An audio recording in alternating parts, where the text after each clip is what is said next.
हाँ दोस्तों, हमें पता है कि हम इंटरनेट पर दिखाई गई हर चीज पर विश्वास नहीं करते, लेकिन हमारी टेक्स्ट बुक्स का क्या, जो हमें बचपन से रटाई जा रही है। जी हाँ दोस्तों, बचपन से रटी रटाई चीजें भी कभी कभार गलत साबित हो जाती हैं।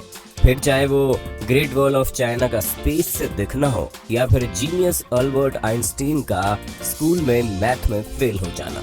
इसलिए दोस्तों, दिल थाम कर बैठिए, क्योंकि आज हम आपको उन झूठ के बारे में बताने वाले हैं जिन्हें आप सदियों से सच मानते आ रहे हैं। और अंत में जो सच्चाई हमने आपके सामने रखी है ना, उसे जानकर आप हंसी से लोटपोट हो जाएंगे।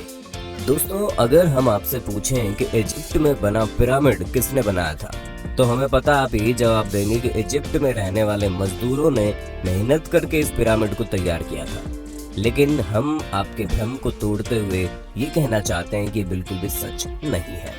असल में इस पिरामिड को बनाने वाले ज्यादातर लोग मजदूर थे ही नहीं। जी हाँ, इस पिरामिड को बनाने के लिए एंशिएंट इजिप्ट की अच्छी खासी पॉपुलेशन ने अपना बढ़ चढ़कर योगदान दिया था, जहाँ करीब 85 सालों तक, जिसमें 2589 बीसी से लेकर 2504 बीसी का समय लगा। और इतने समय के अंतराल में इजिप्ट के रहने वाले लोगों ने अपना खून पसीना करके इस पिरामिड को तैयार किया था, ताकि वो अपने नेशनल आइकॉन को खड़ा कर सके। ऐसे में जो लोग इतने बड़े बड़े पत्थरों को नहीं उठा सकते थे, उन्होंने यहाँ पर काम करने वाले लोगों के लिए खाना, रहने और बाकी चीजों की व्यवस्था की। यानी कि हर इंसान ने अपने लेवल का काम किया, जिसमें कुछ लोग सिक्योरिटी के लिए काम करते थे, तो कुछ लोग भारी भरकम पत्थरों को जुटाने के लिए दूर दराज इलाकों में चले जाते थे, ताकि वो अपने नेशनल आइकॉन को खड़ा कर सके। ऐसे में दोस्तों, उनकी मेहनत रंग लाई और ये पिरामिड वाकई में दुनिया भर में जाना जाता है।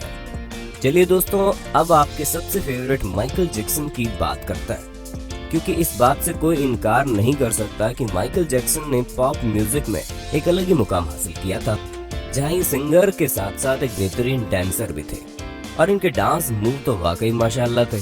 ऐसे में उनका मून वॉक करने का जो स्टाइल था, वो लोगों में बड़ा फेमस हुआ। पर अफसोस दोस्तों, आपको जानकर हैरानी होगी कि इस मून वॉक को माइकल जैक्सन ने इवेंट नहीं किया था। हालांकि उन्होंने इसे सबसे पहले 1983 में परफॉर्म किया था। पर दोस्तों, असल में माइकल जैक्सन ने ये मून वॉक कैस्पर कैंडिडेट और कूली जैक्सन से सीखा था, जिन्होंने 1970 में इसे परफॉर्म कर दिया था। वहीं मार्शल मार्कियो ने भी इस मून वॉक को माइकल जैक्सन से पहले परफॉर्म कर दिया था, और इन सभी लोगों से पहले बिल बैले नाम के टैप डांसर ने भी इसे परफॉर्म किया था। ऐसे में ये बता पाना मुश्किल है कि इस मून वॉक को किसने इन्वेंट किया, लेकिन वो शख्स माइकल जैक्सन तो नहीं है।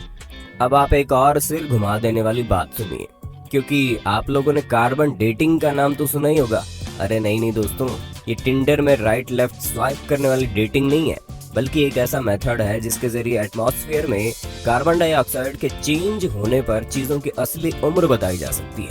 ऐसे में आर्कियोलॉजिस्ट कार्बन डेटिंग का इस्तेमाल करके ये पता लगाते हैं कि उनके द्वारा खोजी गई चीजें कितनी पुरानी है, और इसी वजह से हम भी आपको जितनी भी चीजों की जानकारी देते हैं, उनकी उम्र कार्बन डेटिंग के हिसाब से होती है। और विलर्ड लिबी नाम के जिस प्रोफेसर ने कार्बन डेट्स का पता लगाया था, और इस काम के लिए उन्हें नोबेल प्राइज भी मिला था।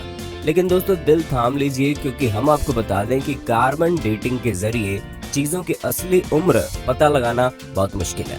और ऐसा इसलिए क्योंकि हर जगह का एटमॉस्फेयर अलग अलग तरीके से चेंज होता है। हालांकि कुछ हद तक चीजें सही जा सकती है, लेकिन अब आप खुद सोचिए कि दो प्लांट हो, जिनमें से एक अमेरिका में हो और एक ग्रीनलैंड में, तो जाहिर सी बात है कि टेम्परेचर इफेक्ट की वजह से दोनों की ग्रोथ में काफी डिफरेंस आएगा। इसी तरह से कार्बन डेटिंग का भी हिसाब किताब है।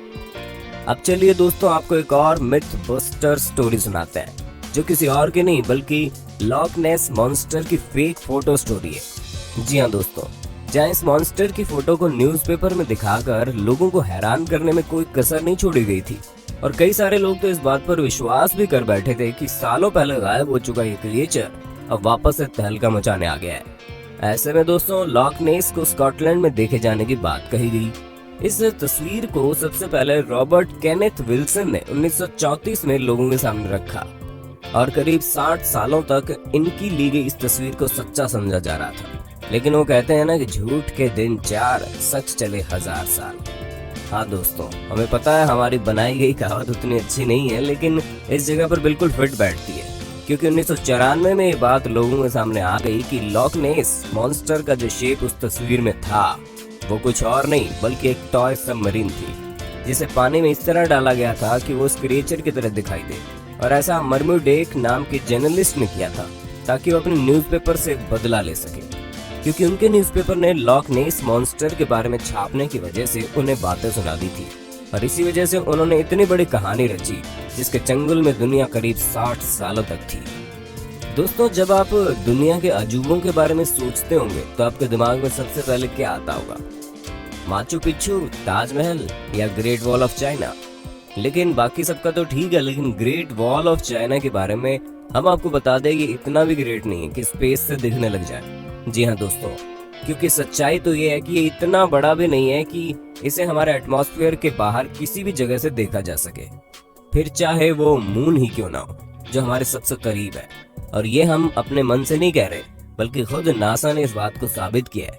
हालांकि भले ही 21,196 किलोमीटर लंबी हो, लेकिन अगर हम इसकी चौड़ाई की बात करें तो ये बॉटम से मात्र 20 फुट चौड़ी है और टॉप से केवल 16 फुट चौड़ी है। हम आपको बता दें कि ये अफवाह 1754 के आसपास शुरू हुई। ऐसे में ये चीज हमारे चांद पर पहुंचने और स्पेस में सैटेलाइट पहुंचाने से बहुत पहले की बात है, तो ये सिवाय अफवाह के और कुछ नहीं है। अब भले ही हर साल यहाँ पर करोड़ों की संख्या में लोग आते हो, लेकिन अफसोस वो चाइना की जिस दीवार पर खड़े होते हैं वो स्पेस से तो नहीं दिखती। चलिए दोस्तों, चाइना से आप हमें ये बता दो कि दुनिया भर में तहलका मचाने वाला कोरोना वायरस चाइना की किस जगह पर सबसे पहले फैला था? हमें पता है आपको जवाब पता होगा, इसलिए कमेंट बॉक्स में एक भी इंसान का जवाब छूटना नहीं चाहिए। वैसे दोस्तों, जब कभी भी आप वाइकिंग्स के बारे में सोचते होंगे तो आपके दिमाग में सबसे पहले चीज क्या आती होगी? हमें पता है ज्यादातर लोगों को बड़े से जहाज का साइज और सींग निकले हुए हेलमेट याद आते होंगे, पर हम आपको बता दें ये दोनों ही चीजें झूठी हैं, जो कि हमारी मेन स्ट्रीम मीडिया द्वारा हमारे दिमाग में डाली गई। असल में कई सारे हिस्टोरियंस को वाइकिंग्स के समय के टूल्स मिले हैं, जिनमें से एक भी हेलमेट ऐसा नहीं मिला जिसमें सींग लगे हो। हालांकि माना जा सकता है कि वो लोग लड़ते टाइम खुद को बचाने के लिए हेलमेट का यूज करते होंगे, लेकिन इसका मतलब ये नहीं है कि उनके हेलमेट में ही डायरेक्ट सींग लगे हो। दोस्तों, ये जो अफवाह है ये तब से फैलनी शुरू हुई जब गुस्ताव मालस्ट्रोम नाम के आर्टिस्ट ने अपने आर्ट में वाइकिंग्स के हेलमेट में सींग लगा दिए, और तभी से लोग ये समझने लगे कि उनके हेलमेट में सींग होते थे, जबकि ऐसा कुछ भी नहीं है। तो दोस्तों, हमें पूरी उम्मीद है आपको अपने होस्ट और दोस्त सैम की वीडियो में मजा आ रहा होगा। अगर हाँ तो साथ ही वीडियो को लाइक करते चलिए, ताकि हम फ्यूचर में भी इसी तरह की इंटरेस्टिंग वीडियोस लाते रहें। दोस्तों, अब हम आपके दिमाग की सबसे बड़ी उपज को दूर करते हैं, क्योंकि कई सारे लोगों को ये सिखाया जाता है कि अल्बर्ट आइंस्टीन, जो कि इतने बड़े जीनियस थे, वो हाई स्कूल में बेसिक मैथ की वजह से फेल हो गए थे। तो दोस्तों, ये बिल्कुल गलत है। जी हाँ, ऐसा कुछ भी नहीं है, बल्कि आइंस्टीन तो उल्टा मैथ के जीनियस थे, जहाँ मात्र 15 साल की उम्र में उन्होंने मैथ में अपनी बहुत अच्छी पकड़ बना ली थी।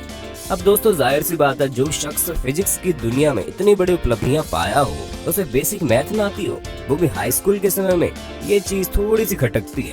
पर हमें तो बुरा उन लोगों के लिए लगता है जो ये सोचते हैं कि उन्हें मैथ नहीं आएगी, फिर भी वो साइंटिस्ट बन जाएंगे। अरे दोस्तों, साइंटिस्ट बनने के लिए मैथ भी जरूरी है, ठीक उसी तरह जिस तरह सिंगर बनने के लिए अच्छा गाना जरूरी है, और डांसर बनने के लिए अच्छे मूव्स करने जरूरी हैं, क्योंकि ये सभी चीजें बेसिक्स हैं। दोस्तों, हमें पता है आपको इस बारे में कुछ भी पता नहीं होगा, लेकिन हम आपको बता दें कि 19वीं सदी के मध्य में अमेरिका में एक बहुत बड़ी अफवाह चली थी, जहां पर सिगरेट बेचने वाली कंपनियां एडवर्टीजमेंट में कहती थी कि सिगरेट सेहत के लिए अच्छी होती है। जी हाँ दोस्तों, हैरान मत होइए, एक्चुअल में ऐसा होता था, क्योंकि कुछ कंपनियां ये तक कहती थी कि डेंटिस्ट खुद लोगों को सिगरेट पीने की सलाह देते हैं और ये सेहत के लिए बहुत अच्छी होती हैं, जिससे टेंशन वगैरह भी कम होता है। और इस तरह के कई सारे एड कैंपेन उस समय चल रहे थे, जिसकी वजह से अमेरिका के करीब 45% लोग सिगरेट की लत लगा चुके थे। हालांकि अभी भी अमेरिका में सिगरेट पीने वालों की कोई कमी नहीं है, लेकिन उस समय पूरे 45% लोग सिगरेट पीते थे, यानी कि करीब 7 करोड़ लोग तो केवल सिगरेट ही पिया करते थे। वो तो बाद में पता चला कि ये सेहत के लिए हानिकारक है, जिससे भगवान आपको अपने पास जल्दी बुला लेते हैं, और इसी वजह से लोगों ने मरने के डर के कारण सिगरेट को टाटा बाय बाय कहना जरूरी समझा। पर शायद अभी भी कुछ लोग इस बात को नहीं समझते हैं। दोस्तों आज के लिए बस इतना ही। उम्मीद है आपको हमारी वीडियो पसंद आई होगी। अगर हाँ तो इस वीडियो के बारे में हमें कमेंट करके जरूर बताना और ऐसे इंटरेस्टिंग वीडियोस लगातार देखने के लिए हमारे चैनल को लाइक शेयर और सब्सक्राइब करना बिल्कुल ना भूलें। धन्यवाद।